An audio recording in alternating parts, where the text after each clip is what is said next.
thanks so much for joining me today. How to improve posture. And we're going to walk through a few different things. I think we're all working on always improving posture, and I know I am. Let's start here. So first we're going to start from the neck, and then we're going to just work down. So from the neck, you could do what's called chin tucks. So from here, you're going to place your thumb here right on your chest bone, and you're going to just come straight forward and back. Think of your head being on a railroad track. And all you're doing is just kind of sliding forward and back. So you're going to do 10. What that's going to do is strengthen the anterior muscles, and that's going to help to stretch those posterior muscles. So when you're looking at your devices, looking at any kind of screen, your head weighs 10 to 12 pounds. For every inch your head comes forward, that's adding an extra 8 to 10 pounds of weight actually onto your neck.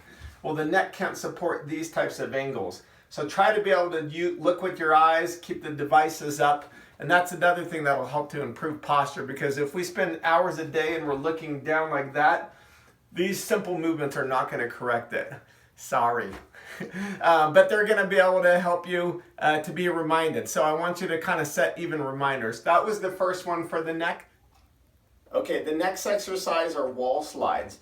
Come back against the wall, head, shoulders, hips touching. And you want to avoid arching your back. But I'd like to start with my feet a little out from the wall, and then I'm going to work on bringing it back. Well, then of course my posture is coming all the way up. Think of a string pulling your head. You're kind of pulling up. So I start with my feet away from the wall, try to get my back in neutral alignment between my hips and shoulders, and I'm just coming down and I'm sliding. Wall slides, great exercise on helping to recruit the mid and low traps.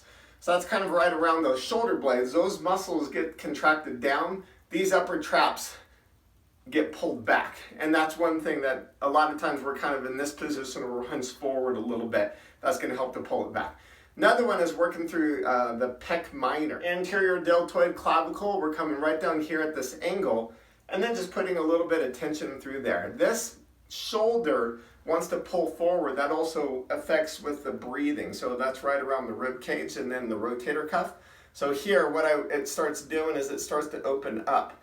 Taking about 5 to 10 big deep breaths and just start to release. You could also push the ball right on that spot, but you might be able to find a hot spot. Don't have to over push, because there's 3 pec minor muscles that come in kind of deep in that area.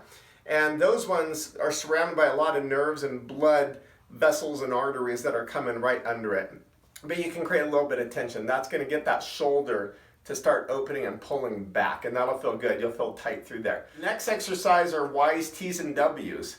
So we're going to get that mid-thoracic area. There's 12 vertebrae in there. So Y's, just leaning forward, having some light dumbbells to get Y's. T's are coming out, and then W's. So you can work through about 10 to 15. Go really light on the weight. You don't want to use the front of your shoulder to create the movements, the anterior deltoid. You want to pull right in between those shoulder blades. So think of the stronger I create those shoulders, the more it's going to open through here. The more I push through that pec minor, the more it opens through here. The more I create the movement on my neck, the more it's going to help there. Last movements is right in through the trunk. It's called your lumbopelvic hip complex. Think of a big inner tube being right through here. If I had a bucket of water here, I want to stay neutral. So you can kind of start to watch your position in that area so you're not dumping the water forward. That's anterior. You want to come into neutral.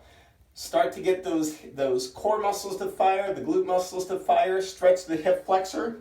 You're going to come down here, get the glute fire, drive the hip forward, and then that's going to help to start to lengthen in through here so that my alignment doesn't have to lean forward to be able to try to adjust and adapt.